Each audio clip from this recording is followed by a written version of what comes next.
Hello everyone, my name is Eugene Taw-on from BPHE-II. In this video, you will learn about movement concepts. What is movement concepts? Movement concepts are ideas used to modify or enrich the range and effectiveness of skill employment. Movement concept includes body awareness, space awareness, efforts, and relationship. First, what is body awareness? Body awareness is the internal or deep understanding of where the body is in space. Body awareness is highly influenced by proprioceptive processing, the sensory information one receives from the movement and force of muscles and joint groups. Body awareness helps one orient his or her body to their surrounding environment and helps them navigate through that environment. It is also related to one's understanding of directionality and overall spatial orientation.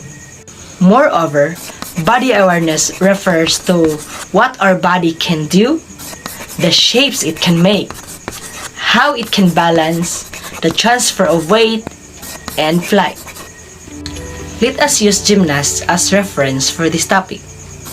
First, shapes the body makes. Many shapes can be formed with the body, such as wide or narrow, straight or twisted, stretched or curled. Next is transfer of body weight. Many skills demand moving the body weight from one body to another, such as walking, leaping, rolling, or etc.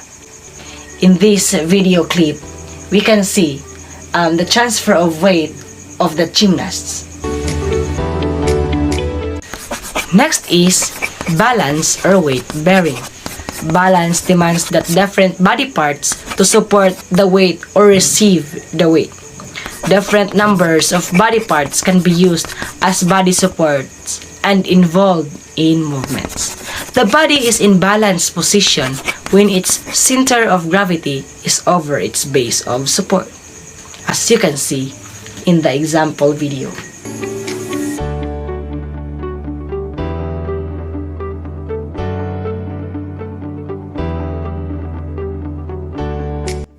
The last one is the flight. It is the amount of time off the floor. Distinguished flight from transfer of body weight. Examples includes jumping onto a climbing rope, hanging, and running. This video refers to flight.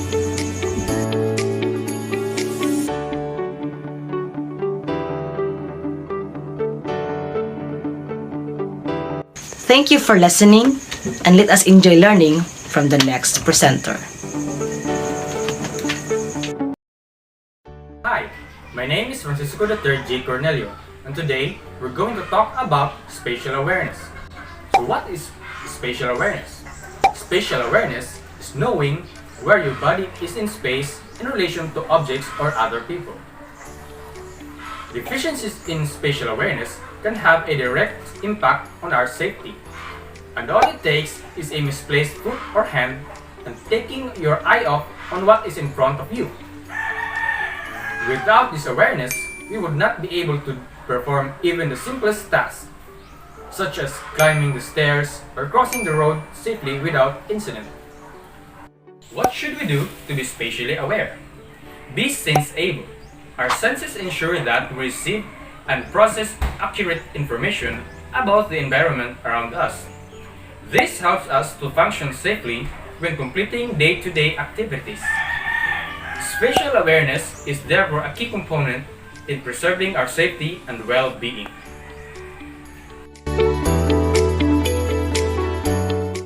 Hi, I am Teacher Jam, and today we are going to talk about the space, the two types of space, the direction, level, pathways, and the planes.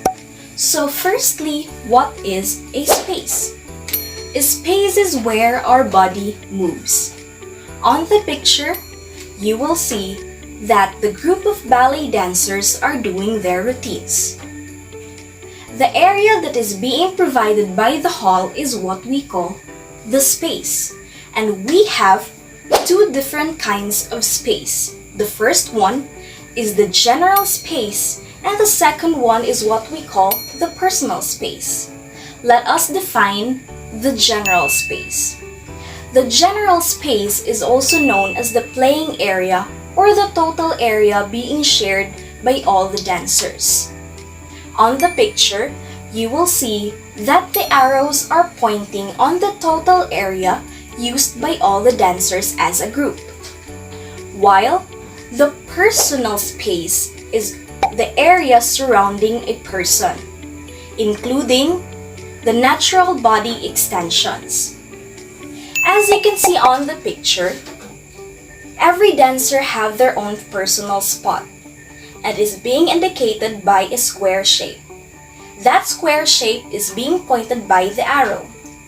On that area, they can move their hand right here or right here. They can move forward or backward without entering the personal space of another dancer. Next will be the direction. The direction is the desired route of movement. Either it is going in front or backward, left or going to right, or up and down. On the picture, you will see that the group of dancers are going to the left. They are going here. So the direction of the body is going to the left. And on the second picture, you will see the group of ballet dancers holding their hand up high going to the left direction. If I am going here, my direction is going forward.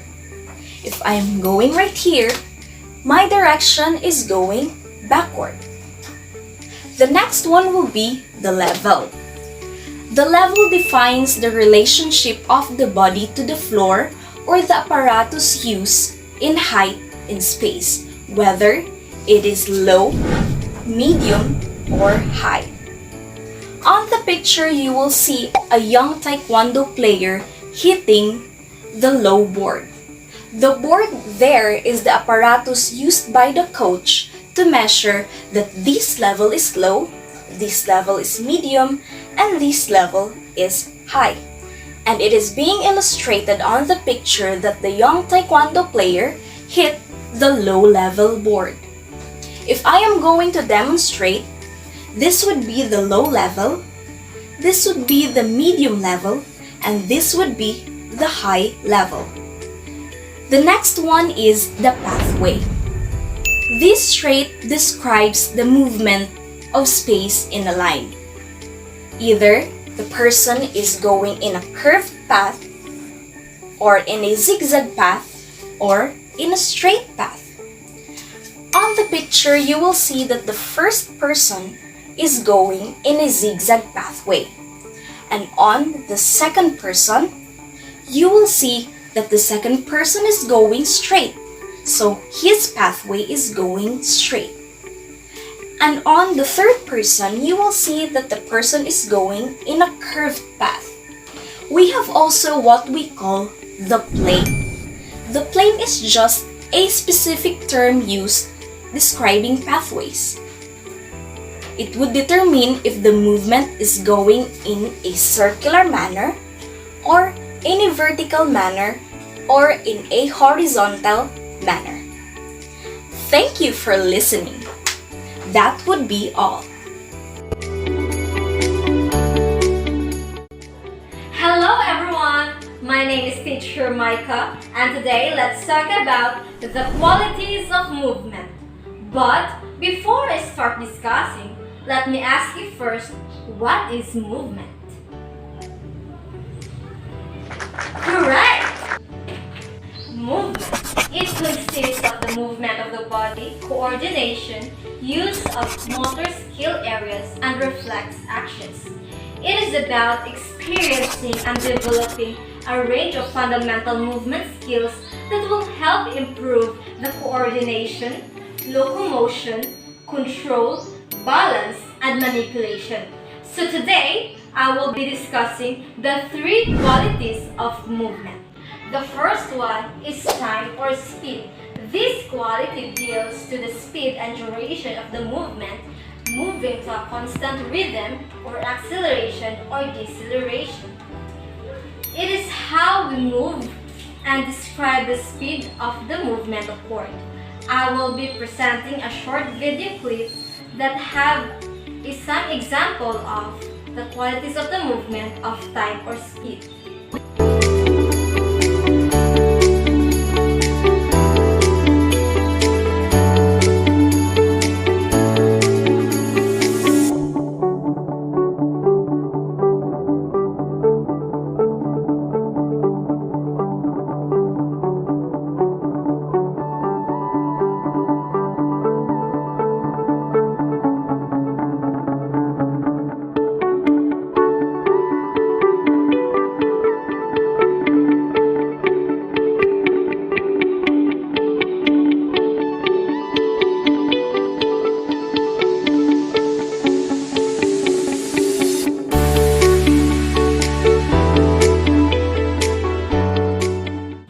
Second is force.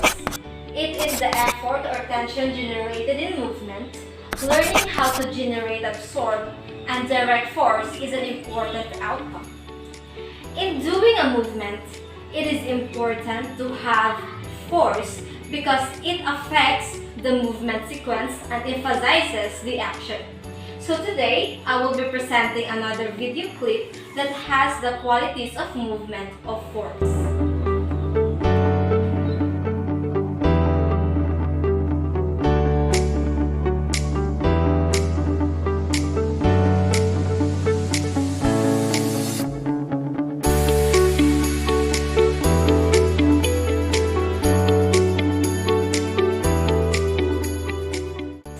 The last one is flow. This factor establishes how movements are purposely sequenced to create continuity of the movement, usually in terms interrupted or bounded flow. To differentiate the two, the interrupted flow, it stops at the end of the movement, while the sustained flow, it involves smoothly linking different movements. For us to have a better understanding between the two different flows, I will be presenting a video clip.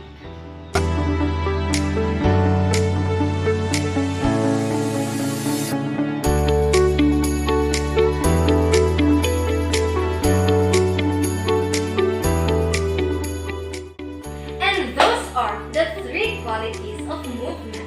I hope that you understand our lesson today. Once again, I am your teacher, Micah, and I hope to see you soon. So let's move forward to the next topic. Good day, everyone. Today, we are going to talk about relationship. Relationship awareness expresses the concept of with whom or with what the body moves. We are talking about how your body is in relation to other things or other objects or could even be other people.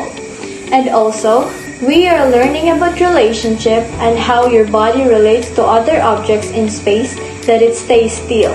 For example, as you can see in the picture, a girl is playing a hula hoop. Her body understanding about a stationary object, sometimes that object can even move. When playing a ball, your body is in relation to an object. It could be basketball. When you shoot, your body is in relation to the ball. The ball might be above you or below you, might be under your foot, like a sucker. So learning and understanding how your body relates to other objects are around you is called relationship.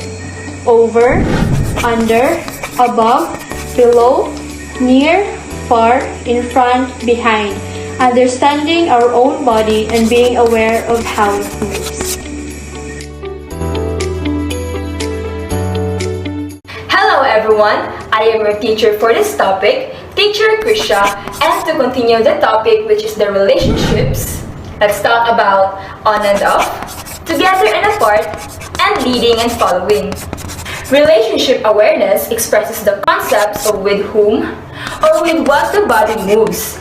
So the objectives of a relationship are to understand the relationship of the body parts to one another and the body, to move effectively relative to other individuals and or within the group, and to understand the relationship between the body and its parts to objects. So the question is, how do you move in relation to the environment, with other people, or with the equipment? So for example, think of a soccer game. Not only you need to think about your contact with the ball, but also other people on your team and on the other team. You need to understand where your goal is or where the opposing goal is. These are all connected, and these are what we call relationships. So let's start with an on and off relationship. The on and off relationship means to engage in an activity or a suspension of an activity. This relationship can be with objects, or with people, or moving around and about with the equipment. An example for this kind of relationship is working out. Based on my experience, I have an on and off relationship with working out. There were times that I felt motivated to work out, but there were times that I felt lazy enough to do nothing. As you can see in the video, these people are working out to be fit, to be active, to be healthy, and to get that body they desire. Another example of this is biking. We love to go places riding our bikes when the weather is great, but if it's gloomy or it's raining, we prefer to stay at home. This person that you can see in the video, he goes around in that place with a bike. And that's how we engage in an activity and how we suspend our activity. Next, we have together and apart relationship. The together and apart relationship means simultaneously or separately or in association with one another or away from one another. This kind of relationship can be with people or with objects or just with your own body. An example for this kind of relationship is a leg exercise with the use of a resistance band. As you can see here, first you need to establish a lead leg with a trailing leg staying behind, legs open and close, then display rhythmic arm movements and then keep body movement sideways, looking in the direction of movement. Watch this short video as to how you can see the together and apart relationship with this kind of exercise.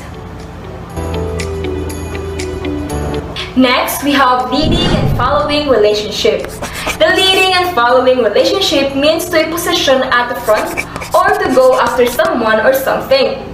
This kind of relationship can be with people or with our partners. The best example for this is what we call Zumba.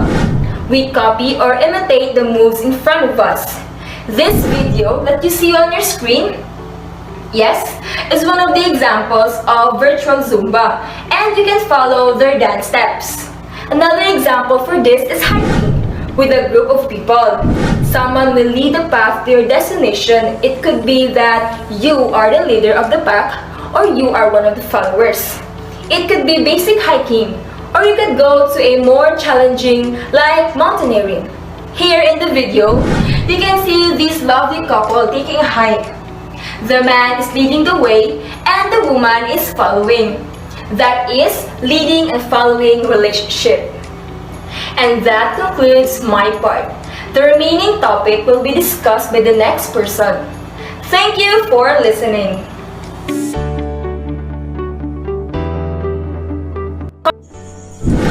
Mirroring and matching. Parts are reversely arranged in comparison with someone or something, or parts are similarly arranged in comparison with someone or something. Mirroring. I am in front of a person and we are facing each other. I am doing the same and exact action but in opposite position. Matching. I am at the back of a person and I am doing the exact and same position of what that person is doing currently. Unison and opposites. When two or more parts work together or when two or more parts work contrary to one another. Unison. When two or more parts are working together at the same time with the same action and with the same direction. Opposites is when some parts are working together but in different direction and opposite position. Symmetrical and asymmetrical, having corresponding points or proportions, or lacking corresponding points or proportions. For symmetrical, it is having the exact amount of elements of what are some parts are having or some parties are having, so they have the same and equal elements. While asymmetrical, they don't have the same amount of elements, but we can still see the fairness between the two parties.